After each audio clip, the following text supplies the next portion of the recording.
Dem baş temaşavan hêja. Di dersa xwe ya borî da me behsa cînavkan kiribû. Lê nîvco mabûn. Em ê di vê xeleka xwe da dîsa behsa cînavkan bikin. Em ê pêşî behsa cînavkên pirsyariyê bikin. Cînavkên pirsyariyê çi ne?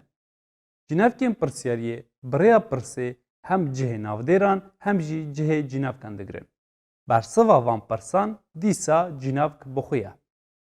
Cînavkên pirsyariyê ev in: kî, kê, çi, kîjan, kîşk, çend û her wekî din. Kî û kê. Gelek kes van cînavkên pirsyariyê şaş bikartînin. Di van her du cînavkên pirsyariyê da zayend tune ye. Ango ev zayendê diyar nakin. Ji ber ku cînavkên wî û wê qartafên tewangê ê û î tê bîra wan, ew difikirin ku kê ji bo cînavk û navdêrên zayenda wan mêne û kî jî ji bo navdêr û cînavkên ku zayenda wan nêrin tê bikaranîn. Lê wiha nîne. Kî ji bo cînavkên xurî tê bikaranîn. Em mînakeke bidin. Kî pirtûkê dixwîne. Bersiv çi ye? Ez pirtûkê dixwînim. Hebûn pirtûkê dixwîne. Dem dema niha ye û bersiv cînavk an jî navdêreke xwerû ye.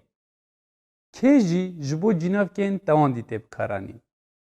Bo nimune, dema ku em bibêjin kê pirtûk xwend. Bersiv min pirtûk xwend. Hebûnê pirtûk xwend. Dem dema borî ye û bersiv cînavk an jî navdêreke tewandî ye. Niha jî cînavka pirsyariyê kîjan.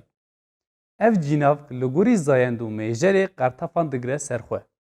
Dema em bibêjin kîjanê di vê zayenda mê û yekşimar bêbîra me. Kîjanê pirtûk xwend, bersiv, wê an jî hebûnê. Dema em bibêjin kîjanî di vê zayenda nêr û yekşimar bêbîra me. Kîjanî pirtûk xwend, bersiv, wî an jî sîpanî pirtûk xwend. Dema em bibêjin kîjanan jî êdî zayend tune ye û pir jimar e. Kîjanan pirtûk xwend, bersiv, wan, azad û mizgînê. Niha jî em behsa cînavka pirsyariyê ya çendê bikin. Ev cînavk di eslê xwe da pir jimar e û tenê li gorî mêjerê ango mîqdarê qartafên tewangê digire serxwe. Ser meselê. Tu çendan dibînî. Çend li polê hene. Ev çendin. Bersiva vana pirjimariyê tenê diyar dike. Niha jî em behsa cînavka pirsyariyê çiyê bikin. Ev cînavk tenê pirsan ji tiştan dike. Yani cînavkên kî û kê ji bo mirovan tê bikaranîn. Lê herçî cînavka çiyê ye ew ji bo tiştên negiyanewar tê bikaranîn.